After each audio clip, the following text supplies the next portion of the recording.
రాజు తానే సమిధల్లె మారి నిలువెల్లా వెలిగెరా. భోగాన్ని విడిచి త్యాగాన్ని వలచి తాపసిగా నిలిచెరా. జనక్షేమమే తన సంకల్పముగా, తన ఊపిరి హోమజ్వాలలుగా, స్వర్గాన్నే శాసించెనురా, అమృతమును ఆహ్వానించెనురా.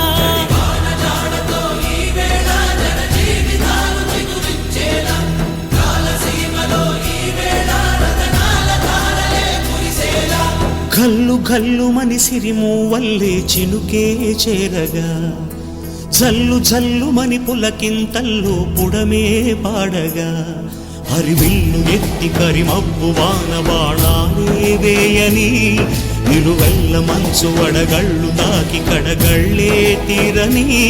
జడివాన జాడతో ఈ వేళ జన జీవితాలు చిగురించేలా, రాలసీమలో ఈ వేళ